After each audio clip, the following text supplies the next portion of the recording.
മാന്യപ്രേക്ഷകർക്ക് എൻ്റെ പ്രണാമം. ഉപനിഷത്തുക്കളിൽ ധന്യമായിട്ടുള്ളൊരു സന്ദേശം, സാർവലൗകികമായിട്ടുള്ള സന്ദേശം മാത്രമല്ല, ലോക ജനതയ്ക്ക് ഏത് കാലത്തും ഉപയോഗിക്കാവുന്ന ഒരു സന്ദേശമാണ്.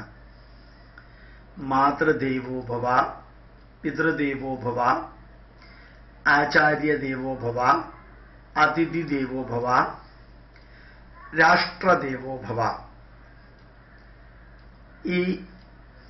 ഈ സന്ദേശങ്ങളുടെ അർത്ഥം ചിലർ തെറ്റായിട്ട് ധരിച്ചിരിക്കുന്നു. തെറ്റായിട്ട് ചിലർ പറയാറുമുണ്ട്. അമ്മ ഈശ്വരനാണ്, അച്ഛൻ ഈശ്വരനാണ്, ആചാര്യൻ ഈശ്വരനാണ്, അല്ലെങ്കിൽ അമ്മ ഈശ്വര തുല്യയാണ്, അച്ഛൻ ഈശ്വര തുല്യനാണ്. അങ്ങനെ ഒരു അർത്ഥമല്ല അതിനുള്ളത്. നമ്മൾ മഹാഭാരതം സീരിയലൊക്കെ കാണുമ്പോഴത്തേക്കും, രാമായണം സീരിയലൊക്കെ കാണുമ്പോൾ വളരെ കോമൺ ആയിട്ട് പറയുന്ന 2-3 വാക്കുകളാണ് വിജയീ ഭവ. വിജയീ ഭവ എന്ന സന്ദേശത്തിൻ്റെ ശരിക്ക് വേർഡ് ബൈ വേർഡ് മീനിങ്, താങ്കൾ വിജയം വരിക്കുന്നവനായി തീരട്ടെ, വിജയിക്കുന്നവനായി തീരട്ടെ, വിജയമുണ്ടാവട്ടെ, വിജയിയായി ഭവിക്കട്ടെ. വിജയീ ഭവ, അങ്ങനെ ആയി തീരട്ടെ. സുമംഗലീ ഭവ, ദീർഘസുമംഗലീ ഭവ, ദീർഘകാലം മംഗല്യമുള്ളവളായി തീരട്ടെ. ആരോഗ്യവാൻ ഭവ, അർത്ഥം മനസ്സിലായി കാണും. അങ്ങനെ ഭവ എന്ന് പറഞ്ഞാൽ ആയി തീരട്ടെ എന്നുള്ളതാണ്. മാതൃദേവോ ഭവ, അമ്മ ഈശ്വര തുല്യയായി തീരട്ടെ. പിതൃദേവോ ഭവ, അർത്ഥം മനസ്സിലായി കാണും. ആചാര്യദേവോ ഭവ, കൈപിടിച്ച് മുമ്പോട്ട് കൊണ്ടുപോകുന്ന വ്യക്തി മെന്റർ ഈശ്വര തുല്യനായി തീരട്ടെ. അതിഥി ദേവോ ഭവ, തിഥി നോക്കാതെ വീട്ടിലേക്ക് വരുന്ന ആള്. വിരുന്നുകാരൻ എന്നല്ല, വിരുന്നുകാരൻ എന്നർത്ഥം പറയാം, പക്ഷെ മുൻകൂട്ടി അറിയിക്കാതെ വരുന്ന ആളെയാണ് അതിഥി എന്ന് പറയാം. അതിഥി ദേവോ ഭവ, രാഷ്ട്രദേവോ ഭവ. രാഷ്ട്രദേവോ ഭവ പലപ്പോഴും പലരും പറയാറില്ല, നമുക്ക് കൂട്ടിച്ചേർക്കാവുന്ന നല്ലൊരു വരിയാണ്. ഇവിടെ വലിയൊരു സന്ദേശം നമ്മളുടെ മുമ്പിൽ ഈ ഉപനിഷത്ത് വാക്കുകൾ തരുന്നത്, കുട്ടിക്ക് ജന്മം നൽകി നല്ല ശരീരം നൽകിയത് കൊണ്ട് മാത്രം മാതാപിതാക്കള് ഈശ്വര തുല്യരാവില്ല.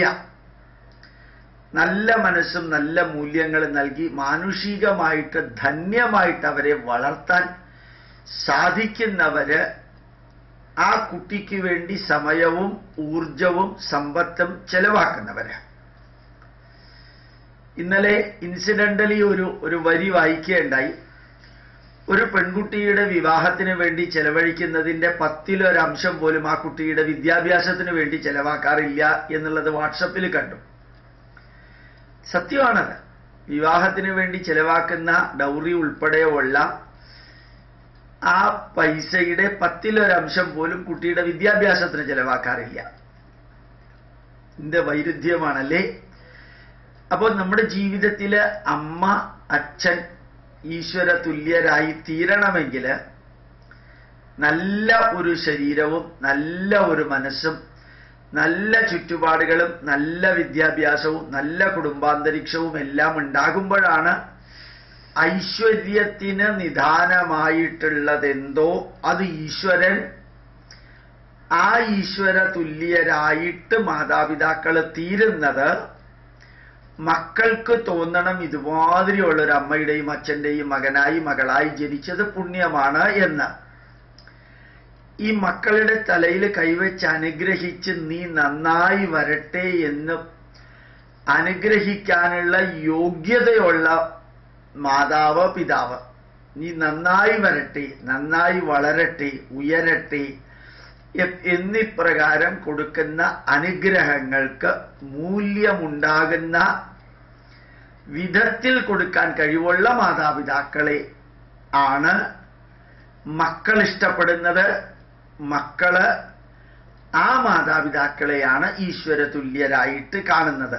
എൻ്റെ അമ്മ, എൻ്റെ അച്ഛൻ കരയുമ്പോഴും ചിരിക്കുമ്പോഴും അമ്മയുടെ മടിയിൽ വന്ന് കിടക്കാൻ ഇഷ്ടപ്പെടുന്ന മഹത്തായ ആ അമ്മ. യഥാർത്ഥത്തില് വേദവ്യാസൻ മകൻ മരിച്ചു എന്ന് കേട്ട പാടെ ഈ 18 പുരാണങ്ങളും 18 ഉപപുരാണങ്ങളും എഴുതിയ വേദവ്യാസൻ, വേദത്തെ 4ആയിട്ട് പകുത്ത വേദവ്യാസൻ തൻ്റെ മകൻ മരിച്ചു എന്ന് കേട്ടപ്പോൾ ആ ദുഃഖം സഹിക്കവയ്യാതെ ഓടിയെത്തിയത് അമ്മയുടെ അടുത്തേക്ക്, മത്സ്യഗന്ധിയുടെ അടുത്തേക്കാണ്. അമ്മയുടെ മടിയിൽ തലവെച്ച് വളരെ വിങ്ങിപ്പൊട്ടി കരയുമ്പോ മത്സ്യഗന്ധി അമ്മ വേദവ്യാസനെ ഉപദേശിക്കുന്ന ധന്യമായിട്ടുള്ള വരികളുണ്ട്. മകനെ, കൃഷ്ണദ്വൈപായനനെ വിളിച്ചു പറയുകയാണ് അമ്മ, മുക്കുവസ്ത്രീയായിട്ടുള്ള അമ്മ പറയാണ്, നീ 18 പുരാണങ്ങൾ രചിച്ചു, 18 ഉപപുരാണങ്ങൾ രചിച്ചു, വേദത്തെ 4ആയിട്ട് ഭാഗിച്ചു. നിന്റെ അത്രയും അറിവും ലോകപരിചയവും ഒന്നും എനിക്കില്ല. ഞാനൊരു സാധാരണ സ്ത്രീയാണ്. പക്ഷേ ഒരു കാര്യം ഞാൻ മകനെ നിന്നോട് പറയാം. ഈ ലോകത്തിലെ ഏത് പ്രശ്നങ്ങൾക്കും 2-3 ചെറിയ വാക്കുകളാണ് ഉത്തരമായിട്ടുള്ളത്. എന്താ ചെറിയ വാക്കുകള്?